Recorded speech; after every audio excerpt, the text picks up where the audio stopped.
With today's guilty plea by former Trump campaign advisor Rick Gates, the pressure is now building on Paul Manafort. So far, the Mueller team has indicted 19 people, including 13 Russians. Of the 6 non-Russians, all have pleaded guilty except one, Paul Manafort. Today, the Mueller team hit Manafort with a new superseding indictment, charging him with 5 counts, including conspiracy against the United States. The indictment alleges that Manafort secretly retained a group of former senior European politicians to take positions favorable to Ukraine, including by lobbying in the United States. Manafort used at least 4 offshore accounts to wire more than 2 million euros to pay the group of former politicians.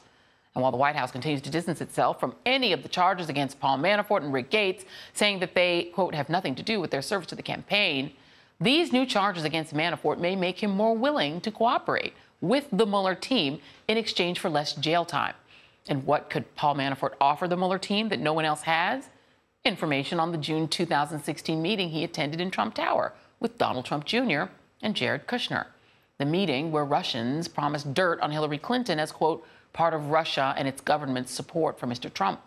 Information that Don Jr. said, if it's what you say, I love it.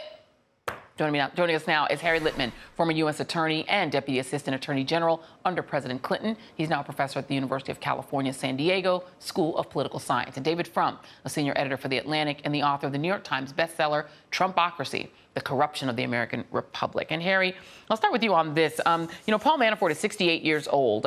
He seems to have nothing to gain by going to prison for Donald Trump. And there isn't much that he can offer that would be higher than himself. He was the chairman of the campaign.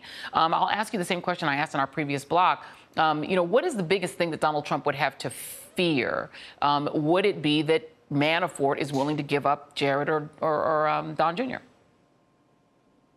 We don't know. We do know that Trump himself, the president, has said privately, at least it's been reported, that he thinks Manafort could, in fact, incriminate him. How could that happen? One of 2 ways, it seems to me.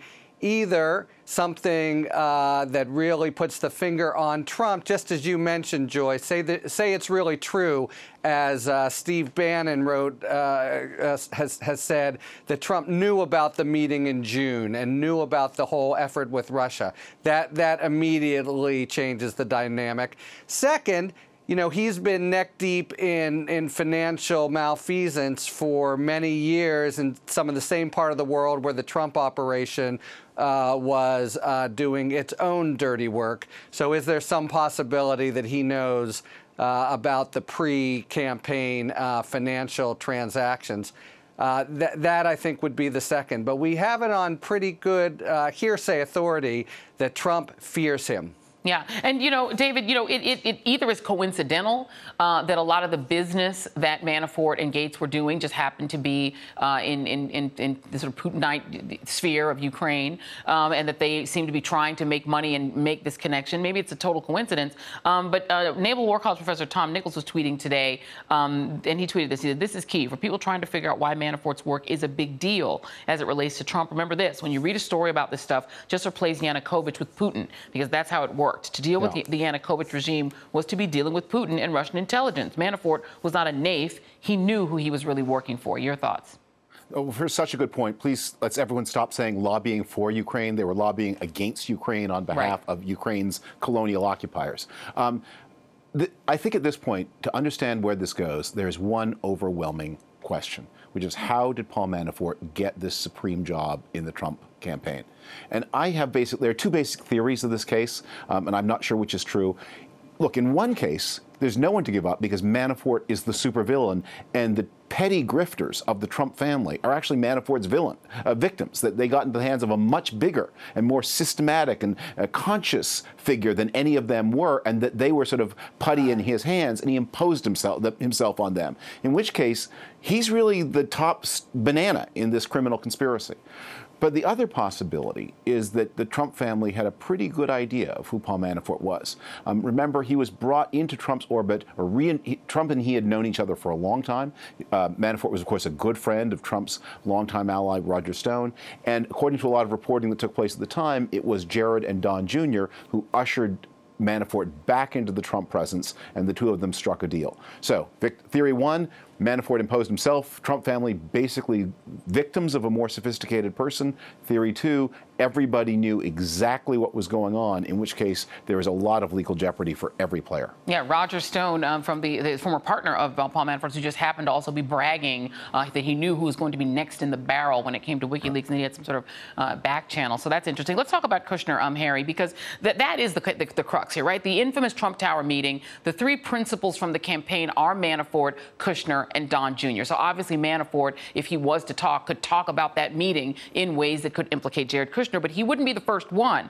The Washington Post also reporting that, in addition, Kushner's actions during the transition have been referenced in the guilty plea of former Trump National Security Advisor Michael Flynn, who admitted that he lied to the FBI about contacts with then Russian Ambassador Sergei Kislyak. Prosecutors said Flynn was acting in consultation with a senior Trump transition official whom people familiar with the matter have identified as Kushner. Jared Kushner seems to be in the middle of everything. The idea of firing Comey, these contacts with Kislyak that people keep forgetting, his own contacts with a bank that was sanctioned, his own contacts asking for a back channel to talk to Russia using their intelligence apparatus. So Kushner feels like the person who's the most in jeopardy after Manafort. Is that the way you read it?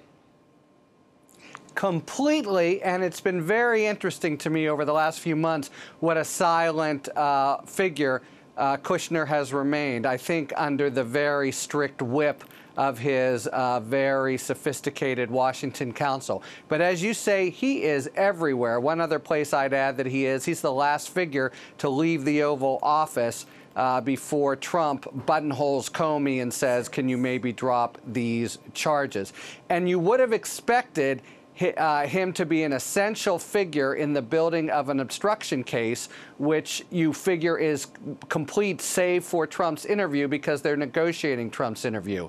And what I surmise, but it's just tea leaf reading, is that Kushner's lawyer has advised Mueller that he's going to take the Fifth Amendment, and there's no sense calling him in. And the reason he's been silent and in the background specifically on the Russia stuff is that he's going to refuse to testify.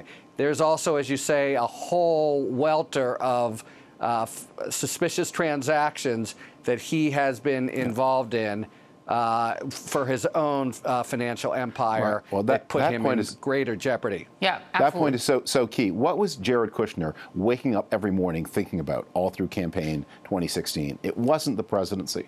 It was his desperate debt on that White Elephant office building on Fifth Avenue, that he had a certain amount of time to find extra financing. The interest clock began to reset exactly during the presidential transition. So from the day Donald Trump is elected in November, he's got about 6 or 8 weeks before his interest rates begin to go up, before his penalties begin to kick.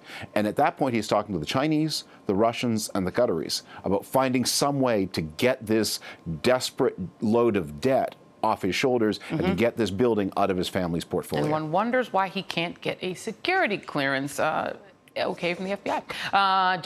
Harry Litman and David Frum, thank you very much. We appreciate you guys joining us.